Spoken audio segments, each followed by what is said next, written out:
Bonjour à tous, merci d'être venus à cette première rencontre de l'Essonien. Donc je vous remercie tous pour votre présence. L'Essonien, ça fait 2 ans et demi qu'on couvre l'actualité politique, économique, faits divers, sport, société et vie associative sur le département de l'Essonne.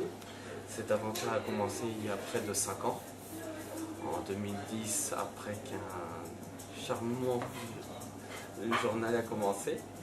Donc l'idée a germé à ce moment-là, d'avoir une information au service des Essoniens pour que ça soit différent de tout ce qu'on peut entendre jusqu'à aujourd'hui.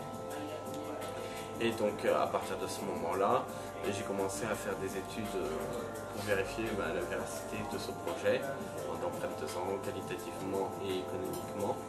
Et donc j'ai vu qu'il y avait moyen de s'insérer. Donc à partir de janvier 2013, j'ai commencé à faire les premières réunions de travail. Malheureusement, il y a des gens qui ont participé à ces réunions de travail qui n'ont pas pu venir ce soir. Donc durant plusieurs semaines, on a réfléchi au nom, à la charte graphique, au statut, et est apparu le petit bonhomme que vous connaissez tous au chapeau. Donc à partir de ce moment-là, de cette création, c'est au mois de mars, c'est devenu officiel en préfecture. Et à partir du mois d'avril, il y a eu les premières ébauches d'articles sur Facebook et sur le compte Twitter. Donc ça a été les premières reprises d'infos. D'ailleurs, la toute première reprise d'infos était un braquage à une bijouterie ou centre commercial d'Ivry 2. Donc beaucoup nous ont connus grâce à Internet et notamment on a choisi à installer les réseaux sociaux. Et un des effets majeurs de notre département, c'était malheureusement la catastrophe de Bretigny qui nous a permis de nous mettre en lumière et donc de montrer qu'on avait une vraie aptitude à démontrer, à apporter des infos aux Essoniens. Aujourd'hui, l'Essonien, c'est plus de 4000 abonnés sur les réseaux sociaux, plus de 1600 sur Twitter, 2007 sur Facebook. Il y a plus de 200 000 visiteurs qui se sont rendus sur le site. D'ici un mois ou deux, on franchira les 250 000 visiteurs. 2000 articles ont été rédigés, plus de 350 000 pages vues. Donc nous sommes présents, comme vous l'avez pu constater, du nord au sud du département et des bords de Seine jusqu'à Massy-Palaiseau. Donc voilà. Donc pour vous présenter un petit peu l'Essonien dans ces grandes lignes. Donc je vous remercie tous d'avoir répondu à l'invitation. Et donc n'hésitez pas à me poser des questions sur la création du site, le développement, etc. Bravo. Bravo pour l'Essonien. Bonne continuation. Et prospérer. Il y a quoi faire. Tout à fait. T'inquiète pas, on va te donner du boulot. Du boulot qui va en avoir. J'espère bien, j'espère Il bien. va y Tu vas te faire des avoir. nombres, parce que Mais c'est grâce à vous choses à que faire. vous pouvez, que l'Essonien existe, grâce à cet échange mutuel entre le journal et les lecteurs. Le nombre de fois qu'on m'a envoyé des infos par SMS, que ce soit tardivement, pour dire en pleine nuit. Et donc à partir de ce moment-là, ça a été des interactions, les gens ont su, on répondait présent. Je prends des faits divers, notamment à Massy, à Fleury-Mérogis, à Grigny, etc. Malheureusement aussi on a eu des catastrophes, comme j'ai cité la catastrophe de Bretigny-sur-Orge. Et donc ça a permis de démontrer que l'Essonien était utile aux Essoniens. On est d'accord avec ça.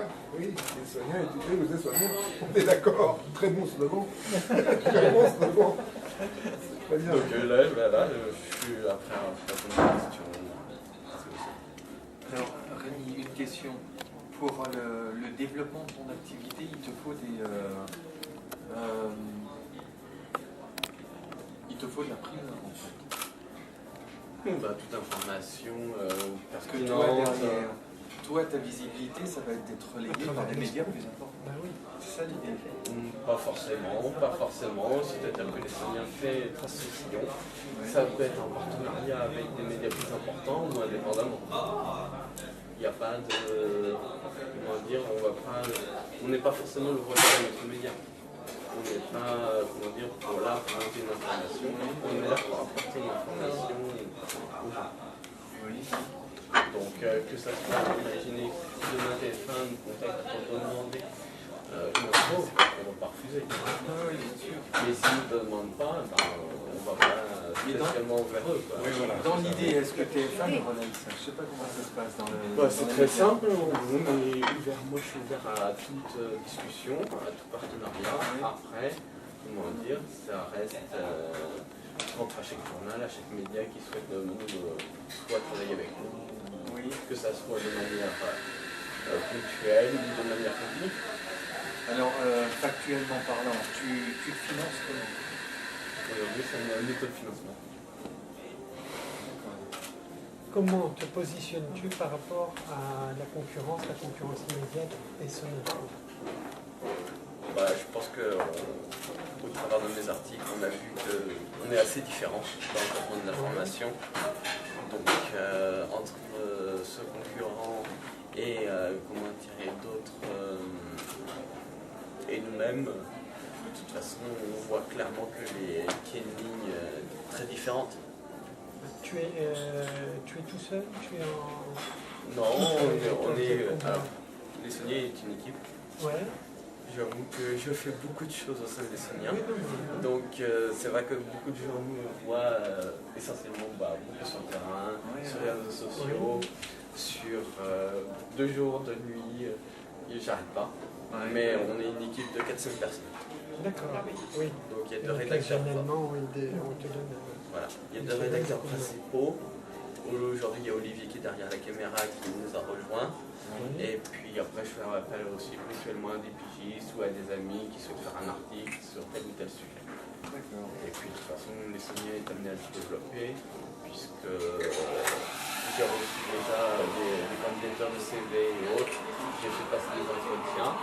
Donc pas plus tard qu'aujourd'hui. Donc la chose, les Sauniers est en plein développement. D'accord.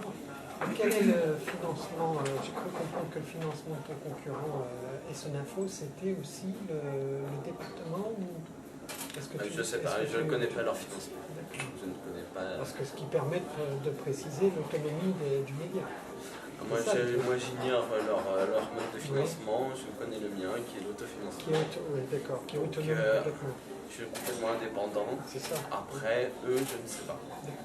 Donc, ce sont beaucoup de privés qui t'informent comme ça alors, par tes relations directes, qui te donnent une information immédiate. Par exemple, il s'est passé quelque chose, par exemple ce soir à Fleury, tu as plusieurs amis dont certains sont au courant.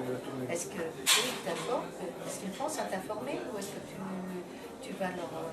Ça dépend. Des fois, je vais chercher une information, soit on m'envoie.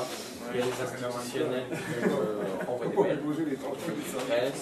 Après, il y a des gens lambda qui m'envoient, comme on disait, des SMS tardivement, même en pleine nuit. Qu'est-ce que tu appelles des institutionnels? Non, tout ce qui est établissement public, c'est ça. Entreprise. Donc, je reçois des communiqués de la préfecture qui sont publiés sur le site. On participe aux différents événements que la préfecture organise. On a couvert la passation de commandement de la gendarmerie nationale cet été. J'ai couvert les élections que vous avez pu voir sur Twitter. Vous avez eu les résultats en live tweet.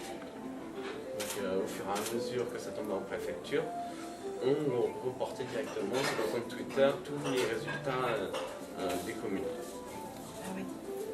La gendarmerie coopère à certains événements, ils acceptent de donner quelques petites informations pour préparer un article en direct vis-à-vis de toi. Après, ça dépend. Il y a des fois qu'il y a des gens au niveau des institutionnels, soit on coopère directement, soit ils nous envoient une information a posteriori, ça dépend. Ah oui.